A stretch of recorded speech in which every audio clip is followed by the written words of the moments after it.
श्री गणेशाय नमः। नमस्कार दोस्तों, अर्चना भक्ति में आपका स्वागत है। दोस्तों, यदि आपको हमारी कथाएं पसंद आती हैं तो हमारे चैनल को लाइक करें, सब्सक्राइब करें, कमेंट में श्री गणेशाय नमः लिखकर हमारा मनोबल बढ़ाएं। दोस्तों, आज हम गंगा दशहरा की पूजा विधि व कथा को कहेंगे। गंगा दशहरा यह ज्येष्ठ सुदी दशमी को आता है। इस दिन सरिताओं में श्रेष्ठ श्री गंगा जी राजा भागीरथ के द्वारा स्वर्ग से पृथ्वी पर लाई गई थी। इस दिन सुबह गंगा स्नान करें तथा दूध बताशे चढ़ाएं, जल रोली, चावल मोली, नारियल चढ़ाएं और दीपक जलाकर गंगा जी में बहा दें। गंगा जी की मिट्टी की प्रतिमा बनाकर फूल घी के दीपक से पूजा करें। साथ ही भगवान नारायण, शिव, ब्रह्मा, सूर्य, राजा भागीरथ और हिमालय की भी मूर्ति बनाकर उनकी पूजा करें। शारीरिक, वाचिक तथा मानसिक ऐसे कभी भूल से किए हुए पाप क्षण मात्र में गंगा दशहरा के दिन गंगा स्नान करने से दूर हो जाते हैं। गंगा दशहरा की कथा बहुत समय पहले की बात है। एक सगर नाम के राजा राज्य करते थे। उनके कई पुत्र थे। एक बार उन्होंने अश्वमेघ यज्ञ किया। यज्ञ की पूर्ति के लिए उन्होंने घोड़ा छोड़ा।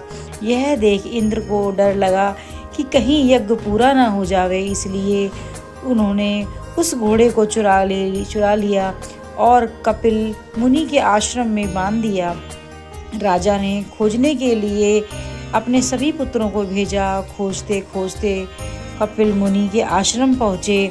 कपिल मुनि समाधि लगाए हुए बैठे थे। उन्होंने घोड़े को देख मुनि जी को पकड़ने का प्रयास किया। इस पर मुनि जी ने क्रोध में आकर आपको भस्म कर दिया।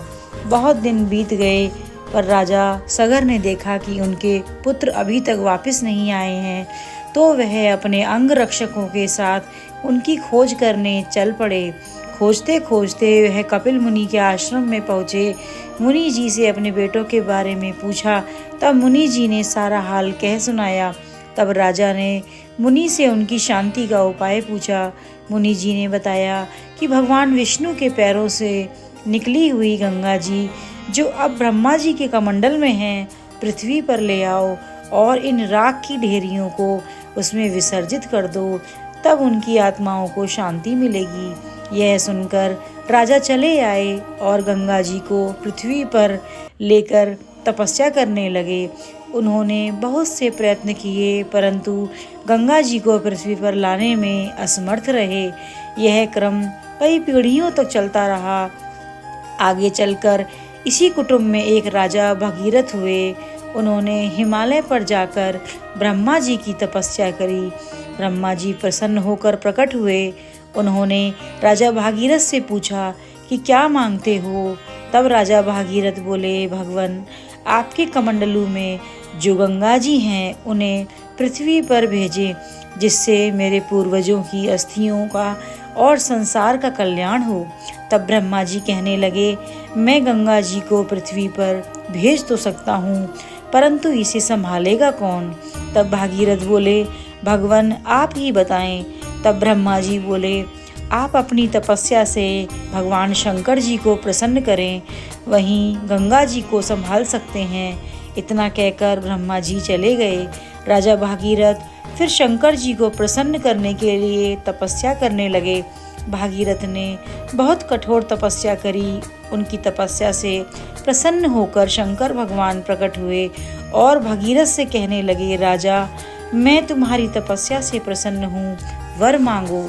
राजा बोले, भगवान, विष्णु जी के चरणों से प्रकट हुई गंगा जी, जो ब्रह्मा जी के कमंडल में विराजित हैं, मैं उन्हें पृथ्वी पर लाना चाहता हूँ, परंतु उनका बहाव अधिक होने के कारण ब्रह्मा जी ने कहा कि इसे सिर्फ शंकर जी ही संभाल सकते हैं, अतः आप गंगा जी संभालिए।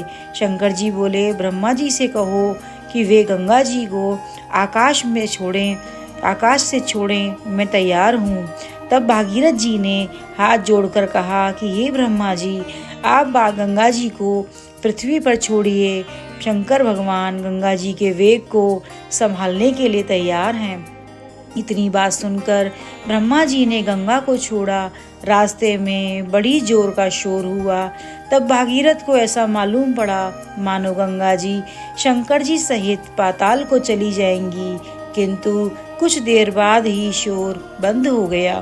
भागीरथ ने देखा शंकर जी की जटाओं में गंगा जी समा गईं। तब राजा भगीरथ ने शंकर जी से कहा कि हे भगवान, गंगा जी को धीरे से पृथ्वी पर छोड़िए। तब भगवान शंकर ने एक जटा खोली जिसमें से 3 धाराएं निकलीं, जो एक आकाश, एक पाताल और एक जमीन पर रह गई। तब शंकर जी बोले, भागीरथ जी आप अपना रथ आगे बढ़ाएं, गंगा जी आपके रथ के पीछे पीछे बहती चली जाएंगी। भागीरथ रथ में बैठकर चल पड़े। गंगा जी पीछे पीछे चल पड़ी। चलकर भागीरथ की कपिल मुनि के आश्रम में आए और राजा सगर के 60,000 पुत्रों का गंगा जल के उद्धार करवाया। इस प्रकार तभी से गंगा जी इस संसार में मनुष्य के पापों का नाश करने के लिए बहा करती हैं।